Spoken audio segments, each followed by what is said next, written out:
We can't hear you, Shilpa.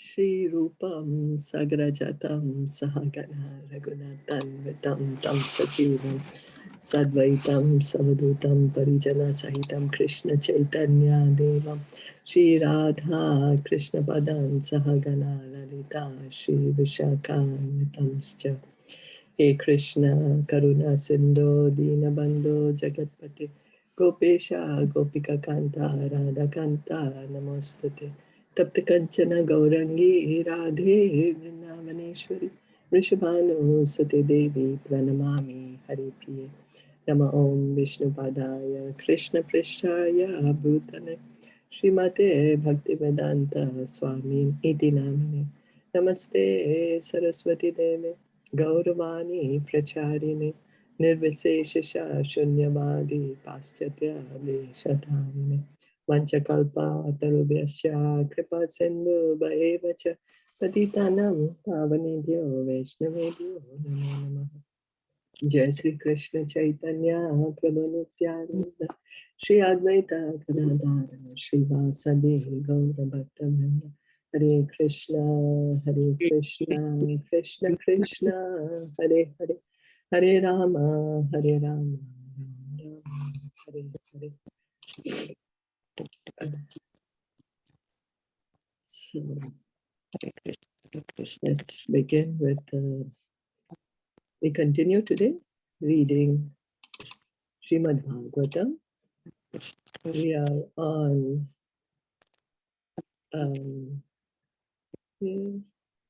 let's see duration of Nimisha. Okay, we did this one. So we'll do 39. Oh, okay.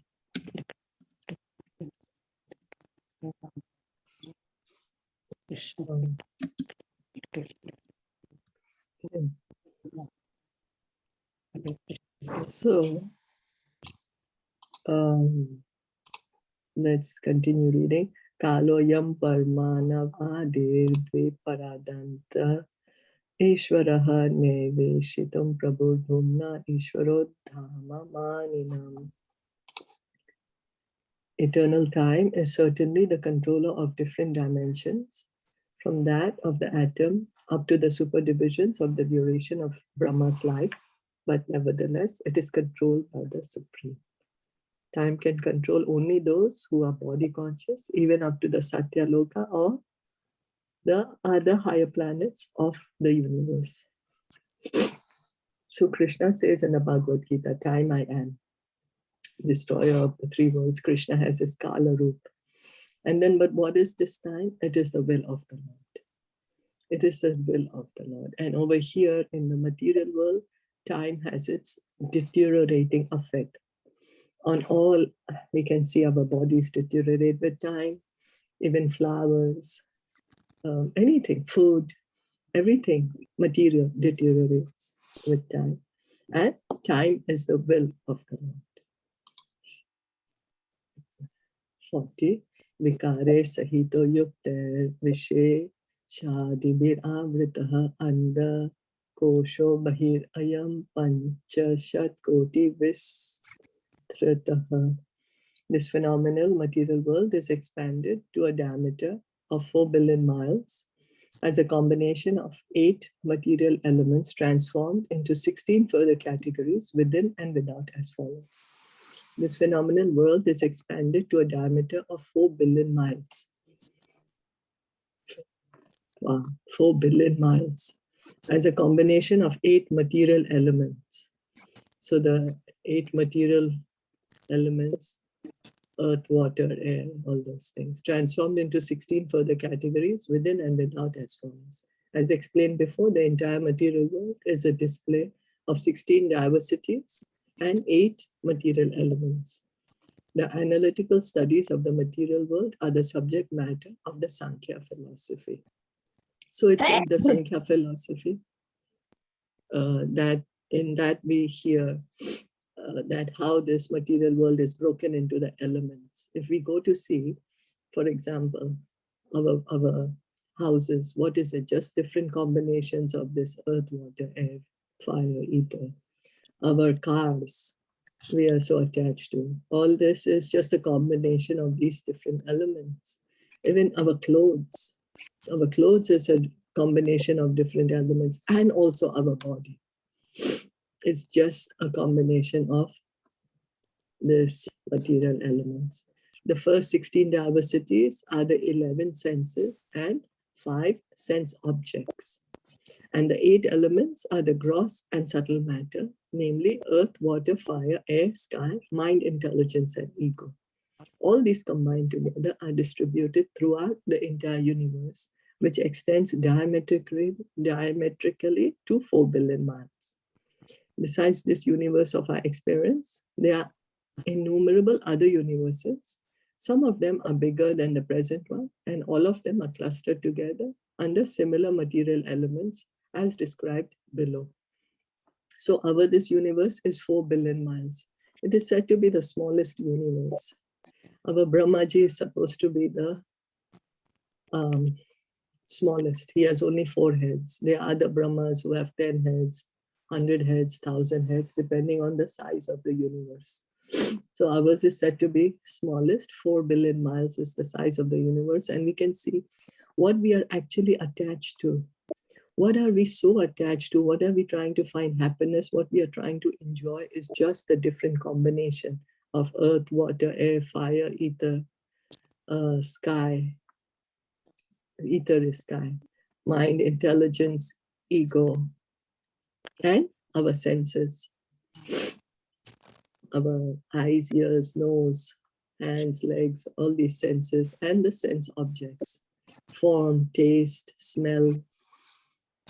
So it's something to think about, What is it that's keeping us here? It's just these material elements that we are being so attached to. We are the soul, and now we are trying to find happiness in these elements which are dead.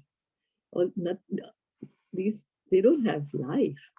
For example, we are attached to, say, maybe our clothes, but they don't have life. We are attached to, say, our possessions. It could be anything. A purse. It doesn't have life, but we get so attached to these things. We start identifying ourselves with these things. We think, oh, this is mine, so this is me. And we put our value according to these things. But these are just material elements. Any comments? Something to think about, So the 16 diversities, what do you mean is like perceptive senses, like the hearing, touch, and all those? Yes. And yes. the senses of action. Yes. Hands, legs, speech. Yes. Okay. And what else? The sense objects, sight. So the form, sense object is form. Hearing, touch, sight, taste, smell. Yeah. Yeah. Then action, what? Hands, legs, speech, evacuation organs. Yeah. Okay. Genitals, right? Reproductive organs. Yeah, that's right. So that's all that's keeping us here, when we break it down, when we try to, otherwise this material world looks like, oh, wow, so amazing. There's so many different things. There's so many things I could enjoy.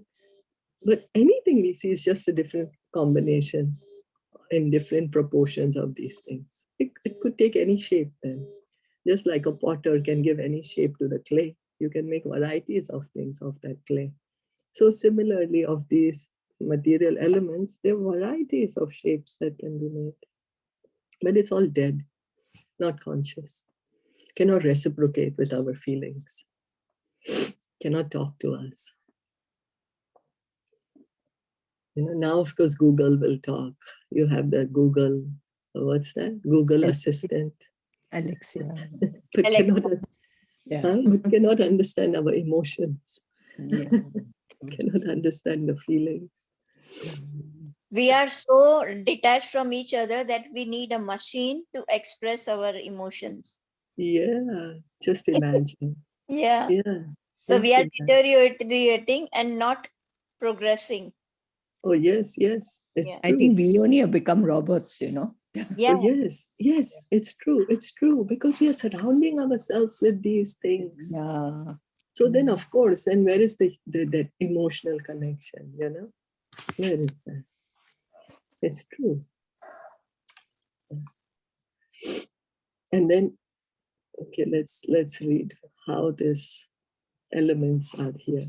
But I think that if the technology we use it in service of Krishna, then that is a boon, right? Right now, what we are doing with the technology, with the machine, that is a boon. And then we can spread more happiness. Yeah, Yes, true. thank you. Way to use it, no? Thank you. What? Yes, Yeah. thank you. You're spreading more Studied up. happiness with this. You are spreading more knowledge, more happiness, because you are giving us, and that is only possible because of this technology. So it is on us. We have to make a decision that, You have to make the rational use of all the tech Yes. gadgets and techniques. and we have to make it to serve Krishna. Like anything, if we connect it with Krishna, as Shilpa ji always says, then that is fruitful. Yes. But if we just connect for our personal benefits, then it might have impacts, negative and positive both. But if we Oh, connect it with Krishna, it is just going to have the positive impact on our lives.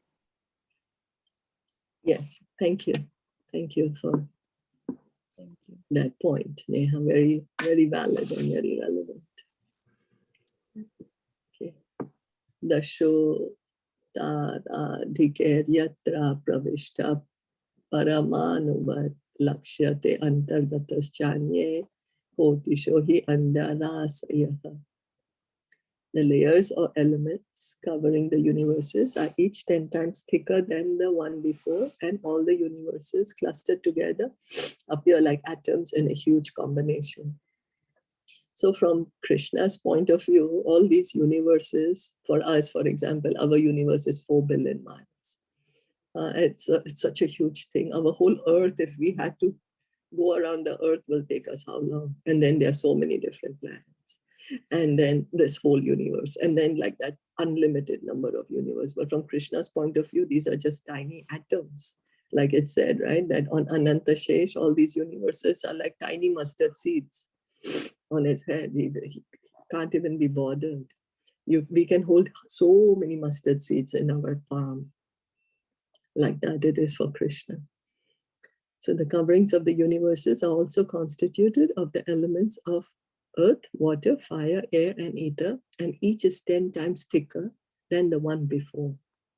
The first covering of the universe is earth, and it is 10 times thicker than the universe itself. If the universe is 4 billion miles in size, then the size of the earthly covering of the universe is 4 billion times 10. So, okay, our universe is made of these material elements. Then it is packed up. It's packed up by all these elements in layers. It goes in layers. So the yogis who are trying to go to a higher destination, so they have to pierce through all these coverings to get out. They have to pierce it with their yogic power. Imagine 4 billion times 10 is only the earth covering. Then each covering gets thicker and thicker. The covering of water is 10 times greater than the earthly covering. The covering of fire is 10 times greater than the watery covering. And the covering of air is 10 times greater than that of the fire. The covering of ether is 10 times greater still than that of air, and so on. The universe within the coverings of matters appears to be like an atom in comparison to the coverings. And the number of universes is unknown even to those who can estimate the coverings of the universes. So, how Krishna is creating. Tad ahur aksharam brahma sarva karana karanam vishnur dhama param sakshat purushasya mahatmanaha. The Supreme Personality of Godhead, Sri Krishna, is therefore said to be the original cause of all causes. Thus, the spiritual abode of Vishnu is eternal, without a doubt. And it is also the abode of Mahavishnu, the origin of all manifestations.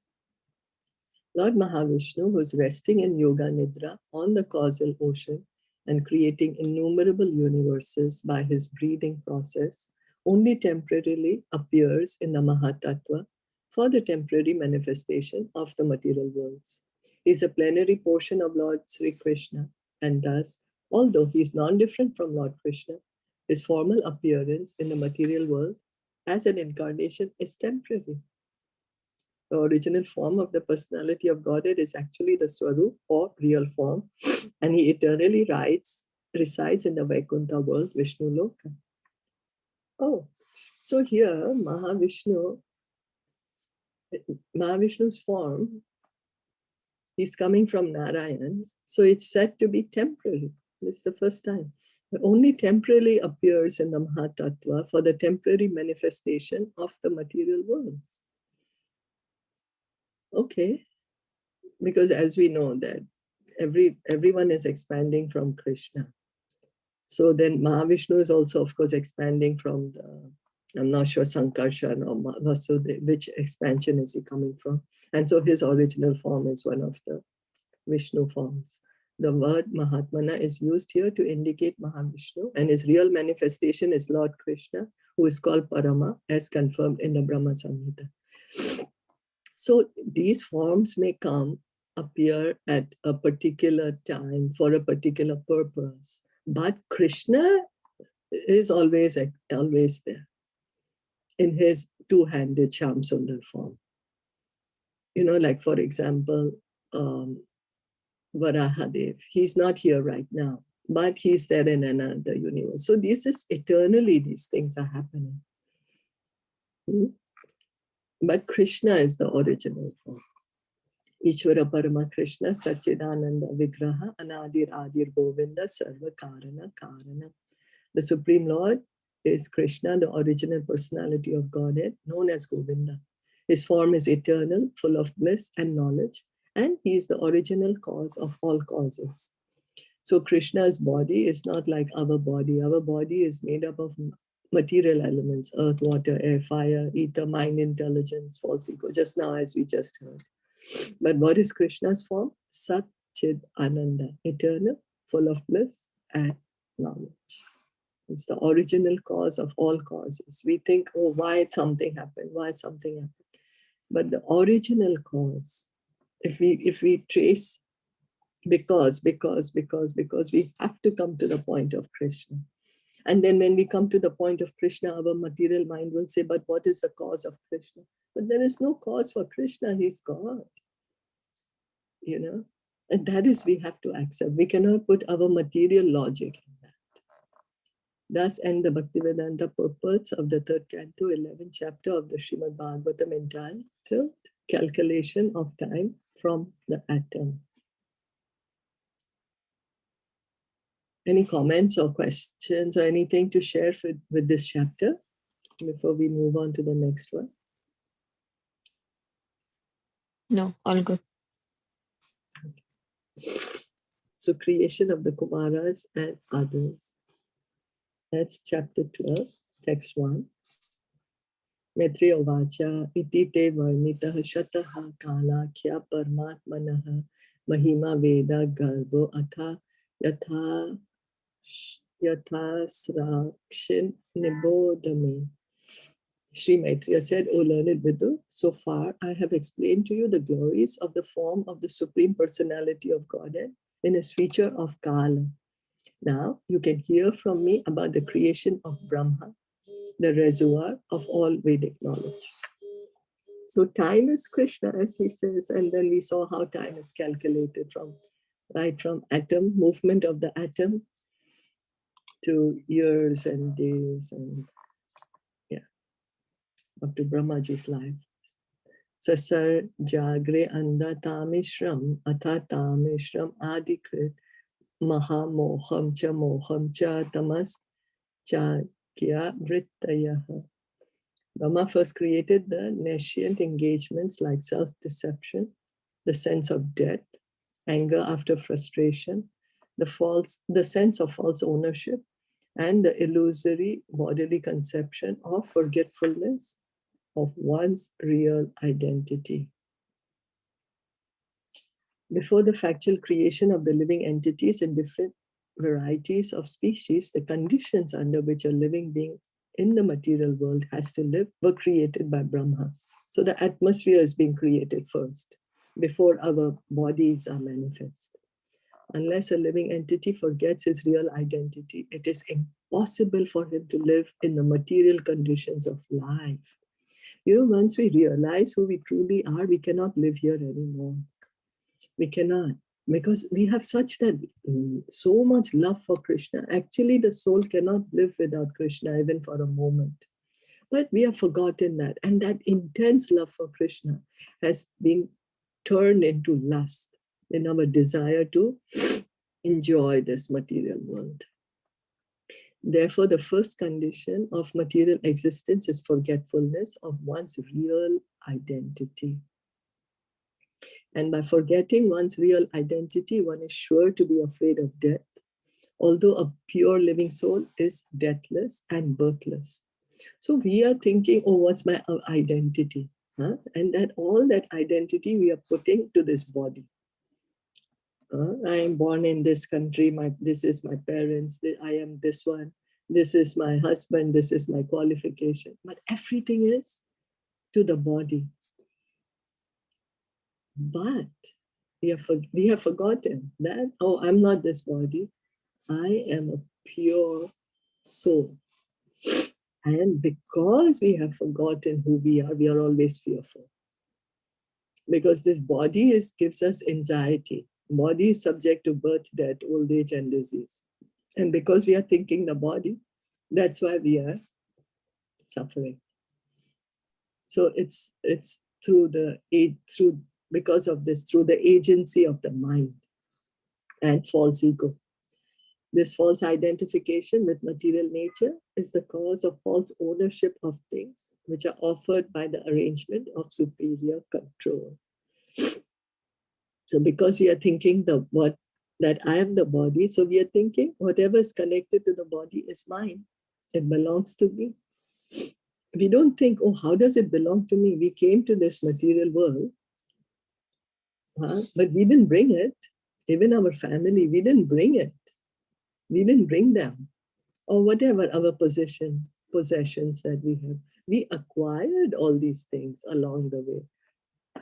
But then we start thinking, oh, it's mine, it's mine. All material resources are offered to the living entity for his peaceful living and for the discharge of the duties of self-realization in conditioned life. So these are the two reasons that we are here in the material world. One, to be able to enjoy our senses because that's so much of our desire, but at the same time, to engage in the process of self-realization, bhakti yoga. But due to false identification, the conditioned soul becomes entrapped by the sense of false ownership of the property of the Supreme Lord. So this is like how Prabhupada would give the example that we are walking on the road and we find money fallen. So we say, oh, well, I found it, so it's mine. Finders keepers. There's that thing, finders keepers. So here also, whatever we are finding, we are thinking belongs to me, without thinking, I didn't create it. Then how come it belongs to me? It is evident from this verse that Brahma himself is a creation of the Supreme Lord.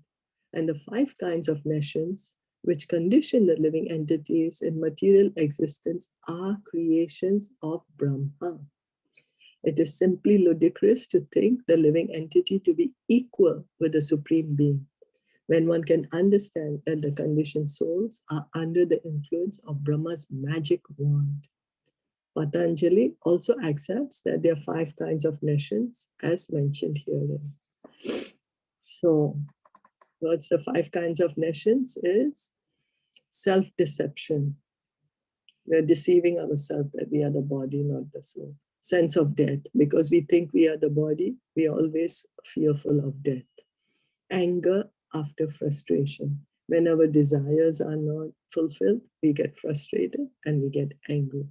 The sense of false ownership, whatever we are getting by the mercy of the Lord, we think belongs to me. Belongs to me. And the illusory bodily conception or forgetfulness of one's real identity. That we are thinking we are the body, not the soul. So we can see if we have created such a mess for us because we are want to enjoy separate from Krishna. We don't want to accept our real position. We are always wanting to think that, oh, I am God. Oh, who is God? I am God. I'm here to enjoy. I can create. I can do anything. We do not want to accept our true position in the sense, who actually am I? How much power do I actually have? We are reading that the soul is 1/10,000th part of a tip of a hair. And and we are also reading how everything is created by Krishna, how everything is under his control. And yet we are having the false idea that it's because of me. So the more we try to understand our position, that, oh, I'm not God. God is supreme. I'm just infinitesimal. The more we are able to accept this position, the more we can surrender to Krishna. And the more we will be peaceful. We will be peaceful to that degree. Because then we will understand, oh, I am not everyone's best friend. Krishna is everyone's best friend. Oh, I'm not the proprietor. It's Krishna who's the proprietor. Oh, I'm not the controller. It's Krishna who's the controller. Then it's easier for us to accept Krishna's will, his most merciful will. So that's the process we are trying to engage in, hearing and chanting, so that it can help us. Any questions or comments? No, all good. Okay, then shall we stop here for today, Bhagavatam? Yeah. And I just heard that